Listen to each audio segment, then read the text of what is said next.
Do you know someone on your holiday gift list that's looking to cut costs? Consider a Henson razor. Henson razors use quality standard blades that only cost 10 cents each. That means you'll only be spending pennies a month on blades. Compare that to multi-blade cartridges that cost 20 to 30 times more. Over a couple years, that special someone on your list will save hundreds and get a safe and smooth shaving experience along the way. To learn more and to get 100 blades for free, go to hensonshaving.com/holiday. It is Ryan here, and I have a question for you. What do you do when you win?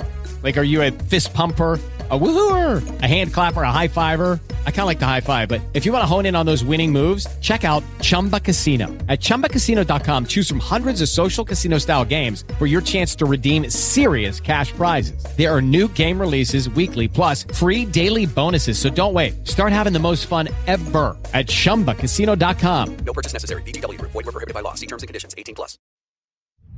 And now, stay tuned for the program that is rated tops in popularity for a longer period of time than any other West Coast program in radio history. The Signal Oil program, The Whistler. Transcribed by the Signal Oil Company for Christmas Eve to enable the entire production staff of The Whistler to spend Christmas Eve at home with their families.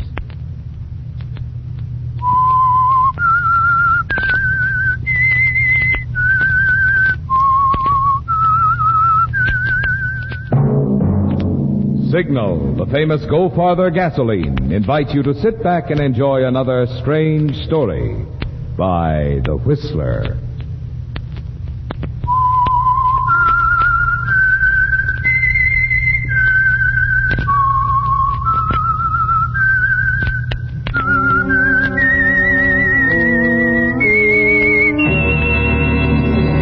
I am the Whistler, and I know many things, for I walk by night. I know many strange tales hidden in the hearts of men and women who have stepped into the shadows. Yes, I know the nameless terrors of which they dare not speak. And now, for the Signal Oil Company, The Whistler brings you a most unusual story. One of the most heartwarming stories of our times, especially appealing this Christmas Eve. 3 Wise Guys.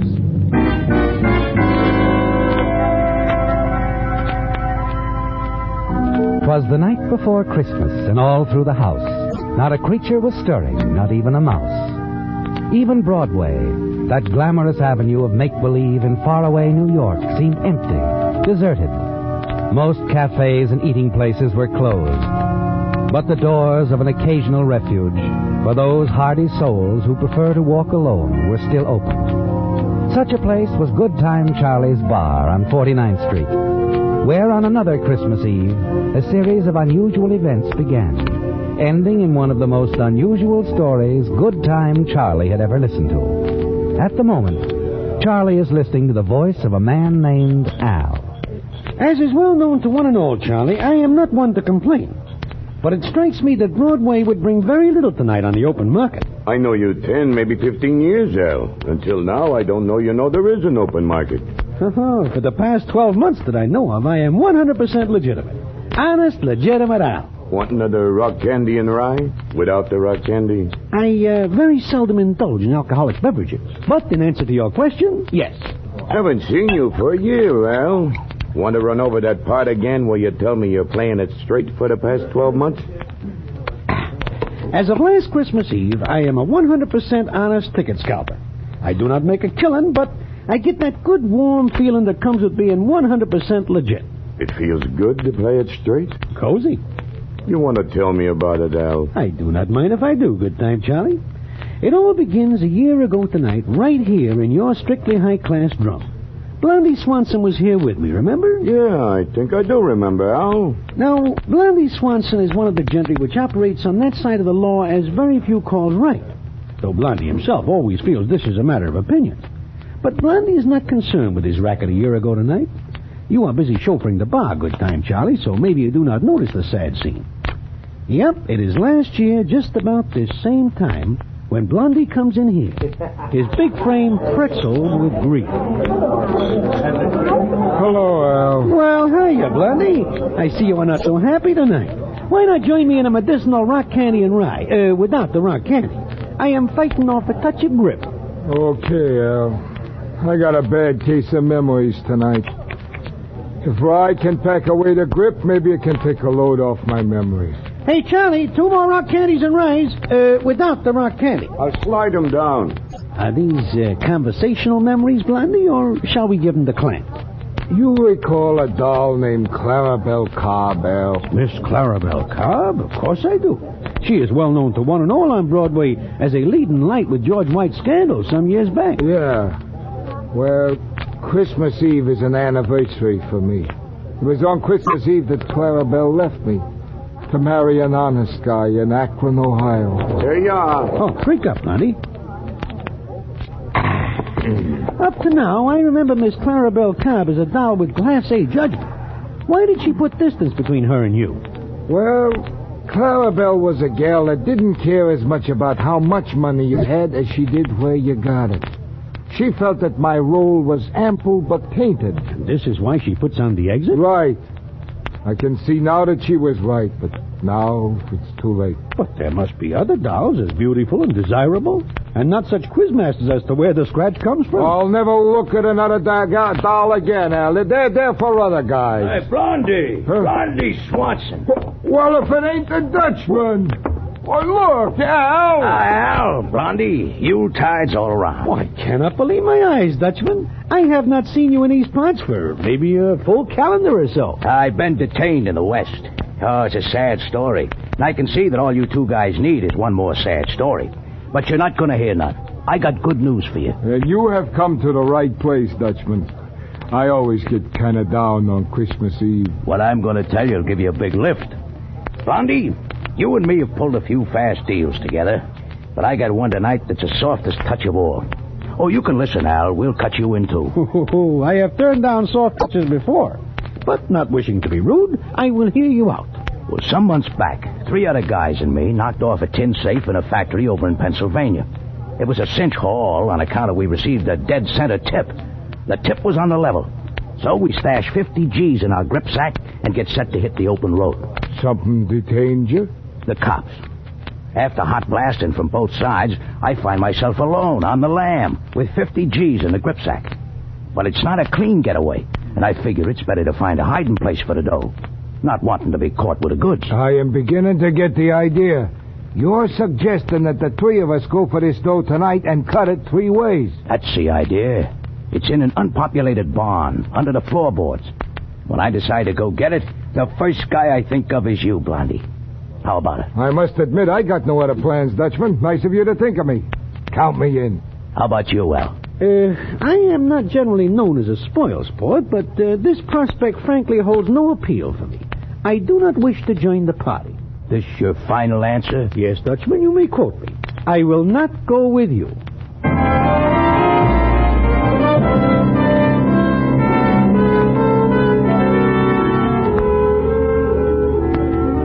Well, good time, Charlie. That's the way it went. I am certain I will not leave your bistro that night. I am negative to the whole scheme, and I'm nixing it loud and clear to one and all. So imagine my surprise at some later point to find myself warm and cozy in the back seat of the Dutchman's ancient velocipede, dogging it through the snow-covered countryside. The whole setting is so peaceful, I am catching small doses of snooze. But in between times, I cannot help but overhear the upfront conversation of Blondie and the Dutchman. You sure this is the right road, Dutchman? Certainly, I'm sure. I can fly this road blind if necessary. You are not flying blind now, so you must have noticed that the radiator is percolating again. I think we better stop and take on another load of snow. Guess we'll have to. But I sure hate these delays.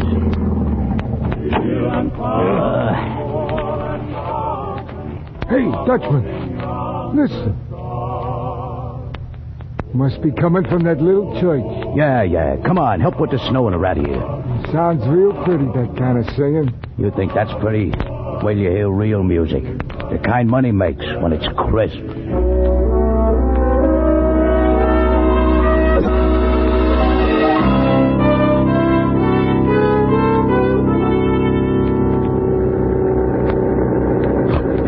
Hey, Blondie, Dutchman, where are we? In Pennsylvania, Al. Not far from that barn where I stashed the factory payroll. How can you tell? I, for one, see very little but darkness around and about. I got to agree with Al, Dutchman. I got a feeling we're lost.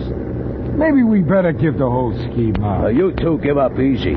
I tell you, I know for certain we're close to that barn. I can tell by that big fat star I've been following for the last few miles. Oh, yeah. I am seeing a small light ahead. But I observe if this is a star, it is hanging very low to the ground. I still got a feeling we are lost. Why don't we go back to Good Time Charlie's, which is a lot easier to find? I don't care how low this star is hanging. I know it's leading me straight. I'm running this show, so you two better seal up. There, look.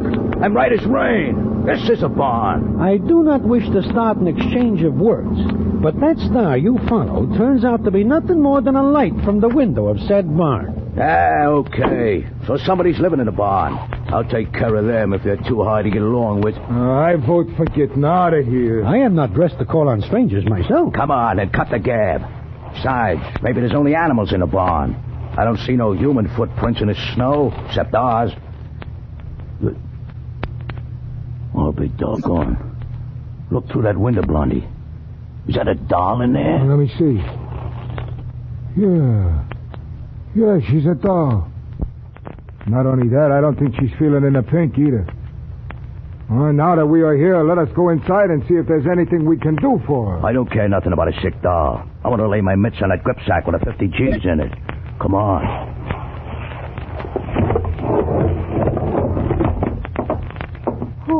Who's there? Who are you? We mean no harm. We... Well, for... If it ain't Miss Clarabelle Cobb in person.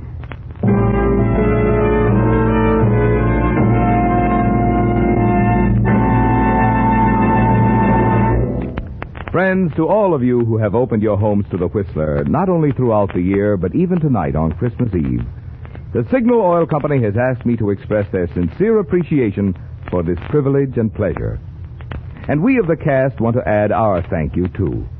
During the 8 consecutive years that the Whistler has been broadcast by Signal Oil Company, many of us have celebrated Christmas with many of you a number of times. And believe me, we're mighty proud that you consider us part of your entertainment family.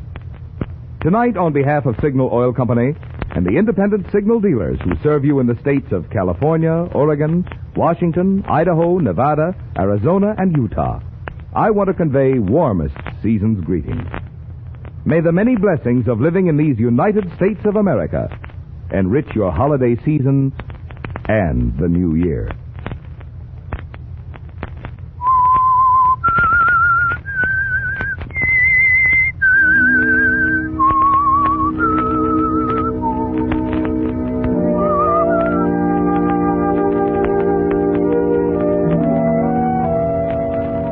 Al, that isolated barn in the snow-swept Pennsylvania countryside, so far removed from Good Time Charlie's bar, where you're now enjoying Charlie's rock candy and rye without the rock candy, held a surprising development for you, Blondie Swanson, and the Dutchman, didn't it? The three of you had driven there that Christmas Eve a year ago to claim the $50,000 payroll the Dutchman had hidden there.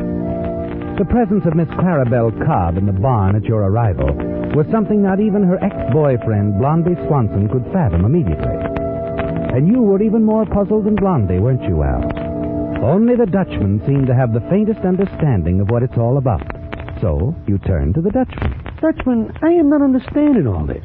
Why do you not inform us? Listen, Al, you and Blondie better clear out of here for a while. Take a walk in the snow. I guess I'll have to take care of this doll. Look, Dutchman, I haven't seen Clarabelle for a long time. If you think I'm going to leave her now and go for a walk with Al, you are nuts. Besides which, Dutchman, this doll is clearly at grips with some strange malady. I do not think it is polite the three of us should visit in this manner at this time. Listen, I came here to get 50 G's, not a sick doll and a lot of lip from you two. This won't take long, so blow. But, Dutchman... I'm getting fed up with you, Blondie. I know what I'm doing. I've delivered 7 of the 8 kids my wife's had. And I never needed no doctor. This one will be a cinch. Now, will you get out of here?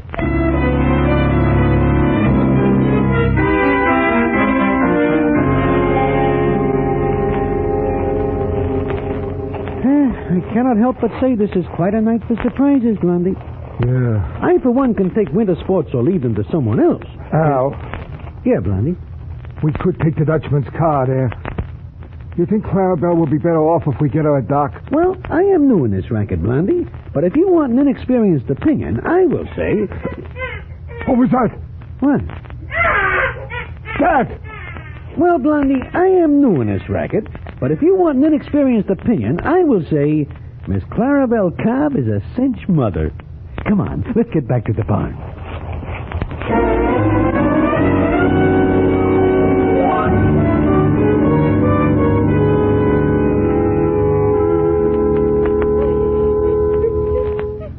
I wish you wouldn't cry, Clarabelle. No sense crying. Oh, Blondie.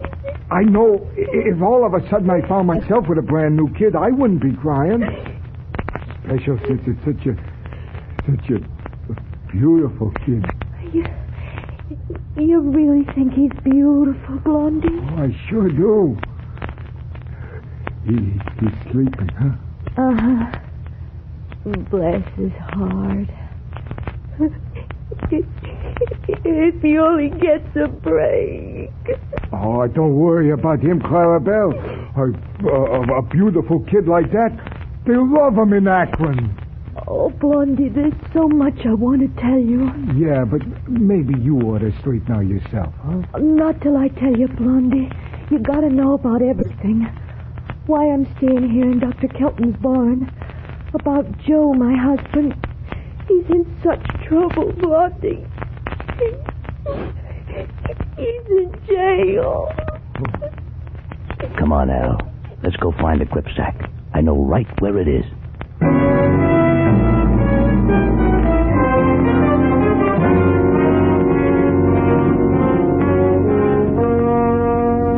Hey, look, Al. This is more like it.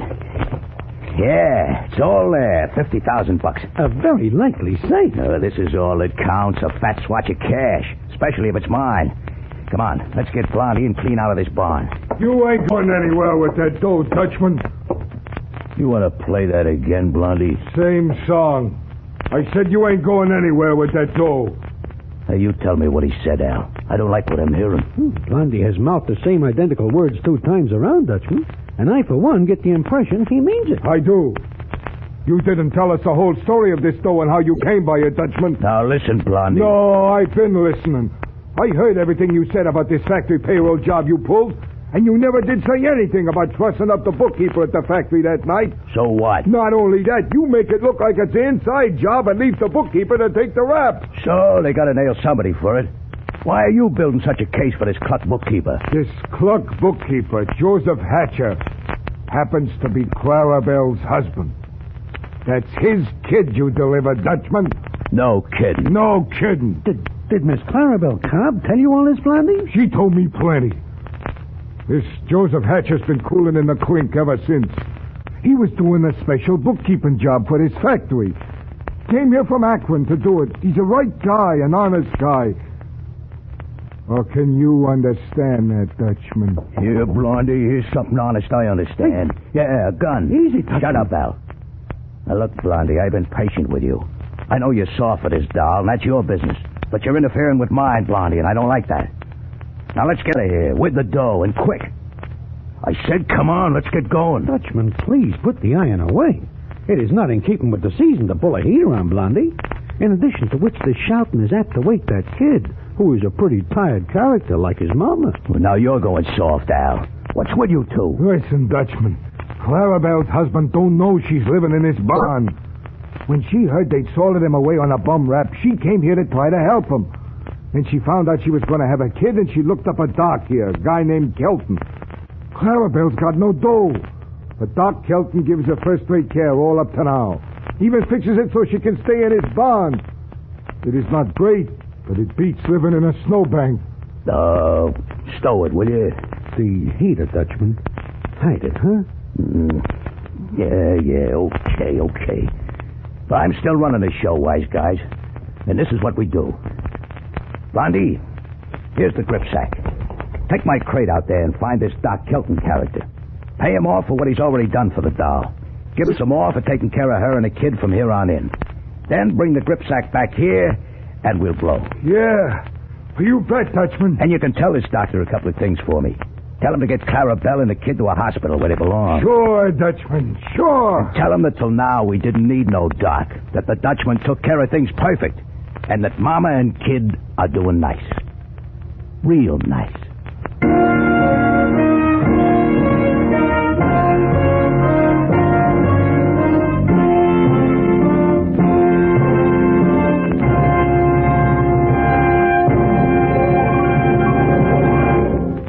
For all of you who play canasta or have been thinking of taking up the game, there's a little Christmas gift for you at your nearest Signal service station. It's a 12-page booklet on that exciting new version of canasta, Hollywood 3-deck canasta, which is replacing the old 2-deck game practically everywhere it's been tried. In fact, Robert Lee Johnson, the only Pacific Coast member of the National Canasta Laws Commission, says of this game, "You'll never know how much fun cards can be until you've played this exciting new 3-deck game. It has completely replaced 2-deck canasta with all my friends in Hollywood." And friends, the booklet I mentioned is written by the man who devised this new game, so the rules are both complete and authentic. Right now, in fact, this booklet is being sold by leading department stores in 32 states. But you needn't buy a copy. One is waiting for you free while the supply lasts at any Signal service station. It is the hope of your Signal dealer that this fun-packed new version of canasta will add to the card-playing pleasure of your holidays.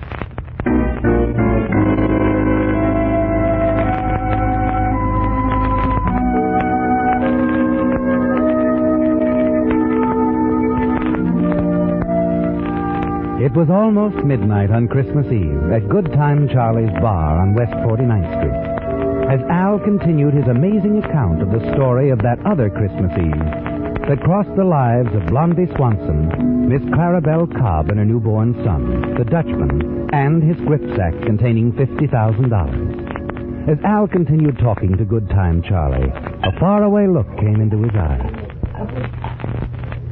So, you see, Good Time Charlie,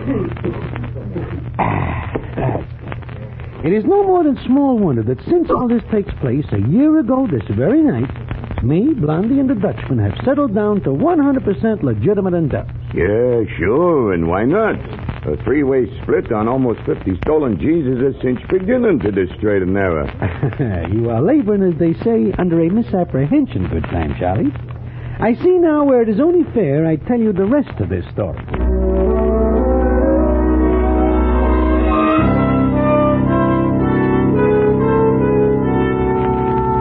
Blondie makes the deal with Doc Kelton to get Miss Clara Bell Cobb and her brand new kid out of that barn and into a Class A hospital arrangement. The three of us are once again in the Dutchman's hot rod, beating it along the streets of some pint-sized burg in Pennsylvania, thinking to leave this territory for them as once. You know, maybe age is catching up with me. I ought to feel great right now. We still got nearly 50,000 clams in that gripsack, and somehow I don't feel great at all. You did bring the gripsack back from Doc Kelton's, Blondie. Yeah, sure I did, Dutchman. The gripsack's in the back seat with Al. Funny. It don't feel good. And it should. Perhaps a touch of rock candy and rye, without the rock candy, would warm your heart, Dutchman. Oh, maybe so. Pass up the bottle. I am willing to do this, but the bottle will be of small comfort, as it is empty. Oh, well, thanks for nothing. Oh, well, just nudge the motor and we'll blow this burg. Get back to native territory. New York ought to look pretty good. Hey, better slow down, Dutchman. The law is gaining on you. Oh, great. Never saw such a night in my life.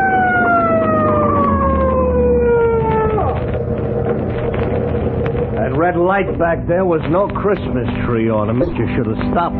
Sorry, officer. And you're in a church zone clearly marked for 20 miles an hour. 40 is too much. Was hurrying home for Christmas, officer. Carrying toys for the kiddies in this tub, huh? I'll bet. I better have a look around.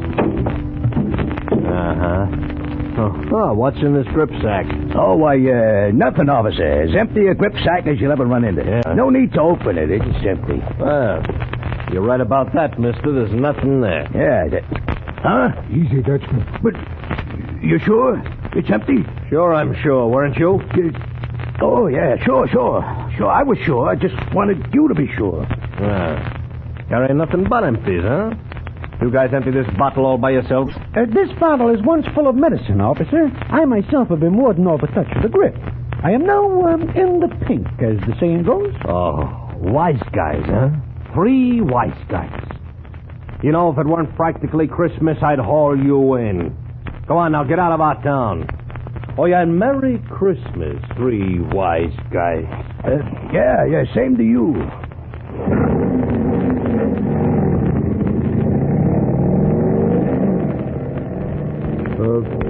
Dutchman, You know, Blondie, a while back you accused me of not telling you the whole story of that factory payroll job. Seems to me you forgot to tell me something pretty important, too. What is it about that grip sack being empty of nearly 50 G's that I ought to know? Well, I figured to fill you in, Dutchman. You see... Hey, look, Blondie. Dutchman, it's that same little church. Yeah. Oh, yeah.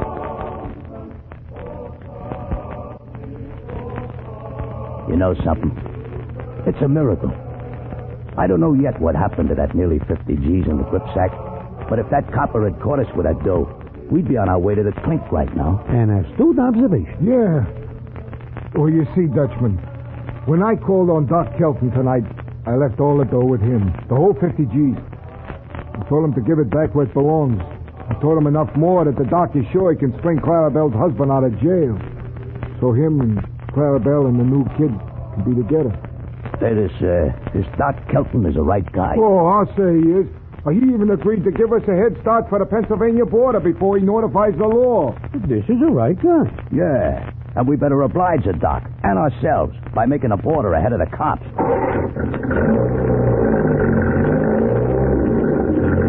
Hey, you know, that copper was right.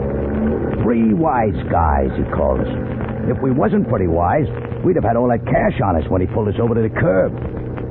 I think it's a good idea we stay right on being 3 wise guys. I'm through stretching my luck. From here on in, I'm going to play it straight. And I'm still running a show, so you 2 wise guys are going straight with me. Okay? Okay. Agreed. Wonder how far it is to the border. They got a lot of funny little burgs here in Pennsylvania. What was that one we just left, Blondie? Oh, I saw a signboard back there a ways. That burg is known as Bethlehem.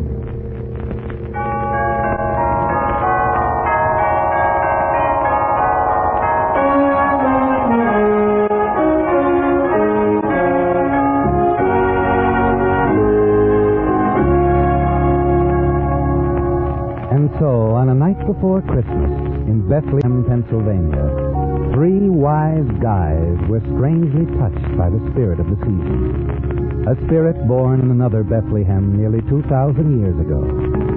And tonight, on the eve of another Christmas, may we hope that this same eternal spirit will someday bring to wise guys throughout the world the understanding that the future of the peoples of earth rests in goodwill toward all men.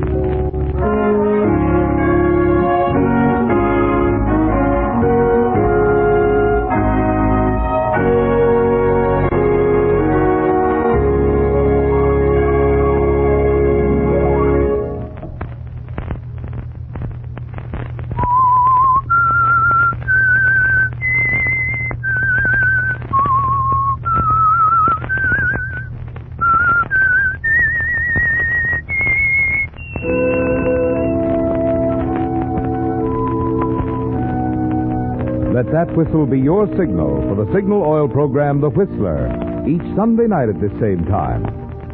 Signal Oil Company has asked me to remind you, this week it's especially important to drive at sensible speeds, be courteous, and obey traffic regulations, so some avoidable accident doesn't mar the holiday season for you.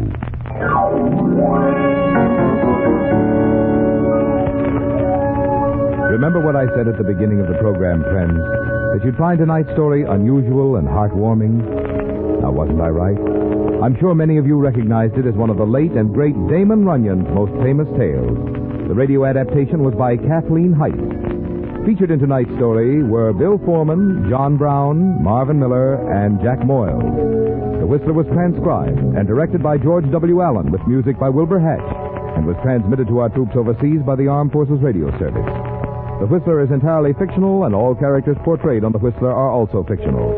Any similarity of names or resemblance to persons living or dead is purely coincidental. Remember at the same time next Sunday, another strange tale by The Whistler. Marvin Miller speaking for the Signal Oil Company.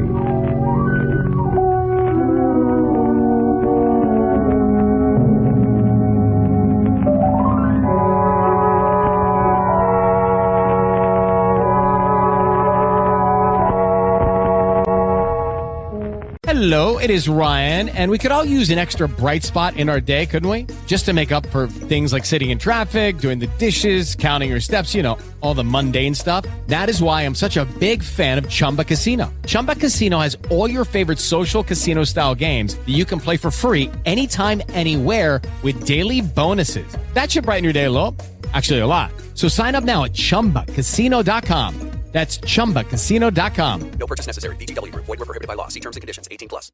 The Jeep Black Friday sales event is here with incredible deals on a wide selection of Jeep 4x4 vehicles. Right now, get 15% below MSRP for an average of $11,514 under MSRP on the purchase of a 2023 Jeep Grand Cherokee 4xe Overland or Summit. Not compatible with lease offers or with any other consumer incentive offers. $11,514 average based on 15% below average MSRP from all 2023 Grand Cherokee 4xe Overland and Summit models in dealer stock. Residency restrictions apply. Take retail delivery from dealer stock by 11/30. Jeep is a registered trademark.